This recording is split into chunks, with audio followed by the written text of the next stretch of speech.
तो देखो, दूसरी कंट्रीज में jujutsu Kaisen execution movie release हो चुकी है और मैं इस मूवी को पहले ही पूरा देख चुका हूँ। इसीलिए मैं आपको पूरी मूवी एक्सप्लेन करने वाला हूँ। शिबुया इंसिडेंट के बाद की politics, Yuta Okkotsu entry, Zenin clan की साजिश और आखिर में कलिंग गेम की धमाकेदार सेटअप तक। तो चलो शुरू करते हैं। फिल्म की शुरुआत में 40 मिनट तक सीजन 2 के कुछ एपिसोड दिखाए जाते हैं, इसलिए वो मैं एक्सप्लेन नहीं करने वाला। फिल्म के 40 मिनट बाद एक बहुत बड़ी अनाउंसमेंट होती है। जुजुत्सु हाई 5 बड़े फैसले सुनाता है। सबसे पहले सुगुरु गेटो के जिंदा होने की पुष्टि होती है और उसकी मौत की सजा फिर से बहाल कर दी जाती है। नंबर 2, गोजो सातोरु को शिबुया घटना का जिम्मेदार मानकर जुजुत्सु समाज से हमेशा के लिए निकाल दिया जाता है। उससे सील से आजाद करने की कोई भी कोशिश सीधा अपराध मानी जाए। नंबर 3, यागा मासामिची को भी मौत की सजा सुना दी जाती है क्योंकि माना जाता है कि गोजो और गेटो को उसी ने उकसाया। नंबर 4, यूजी इटोडोरी पर लगी उसकी मौत की सजा पर जो रोक लगी वो हटाई जाती है और कहा जाता है कि उसका तुरंत एग्जीक्यूशन होगा। और सबसे लास्ट में इस एग्जीक्यूशन को अंजाम देने के लिए चुना जाता है स्पेशल ग्रेड सोर्सेयर यूता ओकोत्सु, यानी यूजी का सबसे बड़ा दुश्मन अब कोई कर्स नहीं बल्कि यूता स्पेशल ग्रेड है। जिसके बाद जेनिन खानदान में एक मीटिंग देखने को मिलती है जहां जेनिन क्लैन पर ओझामाकी और माई की हालत और नाओबितो जेनिन की मौत के बाद उत्तराधिकारी का ड्रामा चलता है। नाओया जेनिन को आधिकारिक तौर पर जेनिन क्लैन का अगला मुखिया घोषित कर दिया जाता है। सारी प्रॉपर्टीज, सारे कर्स्ड टूल्स, सब कुछ उसी के नाम पर जाएगा। लेकिन वसीयत में एक ट्विस्ट है, अगर कभी गोजो सतोरु मर जाए या लड़ने की क्षमता खो दे तो टोजी की पुरानी डील एक्टिव हो जाएगी और मेगुमी फुशिगुरो को जेनिन क्लैन का नया मुखिया बनाया जाएगा। सारी प्रॉपर्टी उसी को ट्रांसफर हो जाएगी। ये सुनते ही नाओया का दिमाग फट जाता है। उसे लगता है मेरे ऊपर कोई रैंडम बच्चा हक कैसे जमा सकता है। यहीं से उसकी नफरत शुरू होती है। एक तरफ यूजी, दूसरी तरफ मेगुमी। वो ठान लेता है कि सुकुना के वेसल यूजी को वो खुद मारेगा, साथ में मेगुमी को भी खत्म कर देगा। इधर यूजी शिबुया में अब भी कर्सेस को साफ कर रहा है। उसके साथ है चोसो, जो पहले उसका दुश्मन था लेकिन अब उसे छोटा भाई मान चुका है। यूजी खुद से नफरत कर रहा है। उसे लगता है कि सुकुना की वजह से जितने लोग मरे वो सब उसकी गलती है। वो सवाल करता है, अगर जिसको मैंने बचाया वो आगे चलकर किसी और को मार दे तो उसकी मौत का बोझ भी मेरे सिर पर होगा क्या? चोसो उसे रोकता नहीं, लेकिन एक बात साफ कहता है, भाई चाहे सही हो या गलत, वो हमेशा आगे चलकर अपने छोटे भाइयों के लिए एक एग्जाम्पल बनता है। ये सीन यूजी की मेंटल स्टेट और उसके गिल्ट को बहुत अच्छे से दिखाता है। यूजी और चोसो मिलकर कई कर्सेस से लड़ते हैं, तभी उन पर नजर पड़ती है नाओया जेनिन की। नाओया यूजी को बताता है कि उस पर फिर से मौत की सजा लागू हो चुकी है। गोजो अब उसे बचाने के लिए मौजूद नहीं है, तो अब वो कानूनी तौर पर यूजी को मार सकता है। वो यूजी के पैर तोड़ने की बात करता है ताकि वो भाग न सके, लेकिन तभी चोसो उसके सामने खड़ा हो जाता है और शुरू होती है लड़ाई, स्पीड बनाम ब्लड। इसी हंगामे के बीच सीन में एंट्री होती है एक नए प्लेयर की, यूता ओकोत्सु, जिसका नाम पहले सिर्फ सुना था। अब वो खुद तलवार लेकर यूजी के सामने खड़ा है। नाओया और यूटा का एक तरह से डील हो जाती है। नाओया चोसो को रोकेगा और यूटा का काम होगा यूजी इताडोरी को मारना। यूजी समझ जाता है कि सामने कोई आम जादूगर नहीं है। मेगुमी उसे पहले ही बता चुका है कि यूटा भी गोजो की तरह स्पेशल ग्रेड सॉर्सरर है। यूजी पूरी जान लगा देता है, लेकिन यूता के पास है पागलपन की हद से ज्यादा कर्स्ड एनर्जी,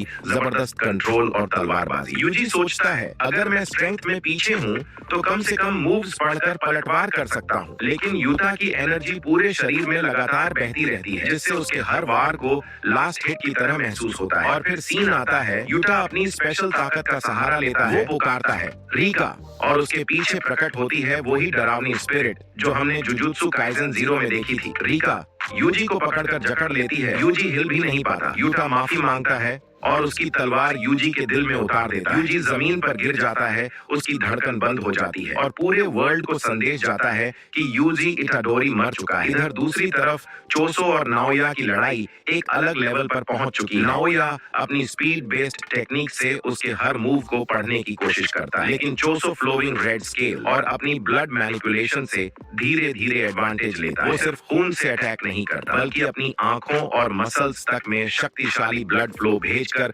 खुद की परसेप्शन बढ़ा देता है। ना सिर्फ नाओया को घायल करता है, बल्कि उसे ये बात भी सुनाता है कि जो आदमी अपने ही भाइयों से नफरत करता हो असल में कितना खाली है। आखिर में नाओया बुरी तरह घायल होकर जमीन पर गिर जाता है। यूटा पीछे से आकर केओस को घायल कर देता है और अपनी रिवर्स टेक्निक से नाओया उसे जिंदा रखता है, लेकिन शर्त रखता है कि यूजी की मौत की रिपोर्ट वहीं देगा ताकि कोई शक ना हो। यूजी की आंखें खुलती हैं। कुछ देर बाद हम देखते हैं कि यूटा यूजी के मरे हुए शरीर के पास बैठा है, टूटा हुआ, रोता हुआ। यही मूवी एक बड़ा ट्विस्ट देती है। फ्लैशबैक में दिखाया जाता है कि शिबुया के बाद गोजो सतोरू यूटा से पहले ही मिल चुका था। गोजो ने उससे कहा था, अगर मुझे कुछ हो जाए और ऊपरी अधिकारी यूजी को मारने पर अड़ जाए, तो यूटा ही एक ऐसा इंसान है जिस पर वो भरोसा कर सकता है। इसलिए यूटा ने हायर से डील की, मैं एग्जीक्यूशनर बनूंगा और खुद यूजी को मारूं। लेकिन उसका असली इरादा था यूजी की जान बचाना। यही वजह है कि जब यूटा यूजी का दिल छेदता है, उसी पल वो अपनी रिवर्स कर्स टेक्निक से